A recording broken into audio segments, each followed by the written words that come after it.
यम्मा का क्या मतलब होता है ये आज के इस वीडियो में सीख लेते हैं। यम्मा जो है वो एक अरेबिक डायलेक्ट का वर्ड है और इसका इस्तेमाल जो है वो सीरिया, लेबनान, जॉर्डन और फ़िलिस्तीन जो देश हैं उनमें आमतौर पर किया जाता है। बाकी जगहों पर भी अब थोड़ा बहुत इस्तेमाल हो जाता है और इसका अलग अलग कॉन्टेक्स्ट में अलग अलग मतलब हो सकता है। मुख्य रूप से इसका 3 तरीके से इस्तेमाल किया जा सकता है। एक तो यम्मा का इस्तेमाल जैसे हम इंग्लिश में वाव कहने के लिए करते हैं, या जैसे कहते हैं ओ माय गॉड, हे भगवान। तो किसी चीज़ पर आश्चर्य जताने के लिए या किसी चीज़ में जैसे हम हैरान हो जाएं उस चीज़ को देखकर, तो उसके लिए यम्मा का इस्तेमाल किया जा सकता है।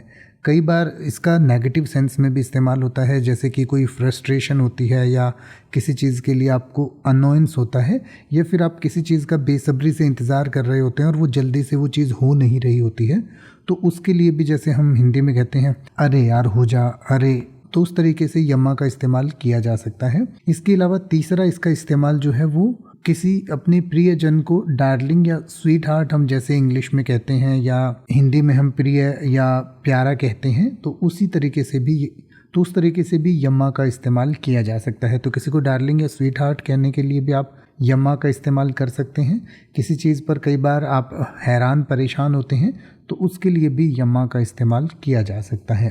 तो इसके बारे में और डिटेल से अगर आप पढ़ना चाहते हैं तो आपकी स्क्रीन और वीडियो के डिस्क्रिप्शन में दिया गया है, आप पढ़ सकते हैं और इसको और बेहतर तरीके से समझ सकते हैं।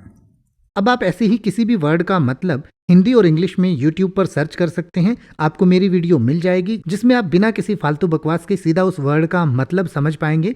तो ऐसी ही वीडियोस को देखते रहने के लिए चैनल को सब्सक्राइब करें और बेल आइकन को प्रेस करें।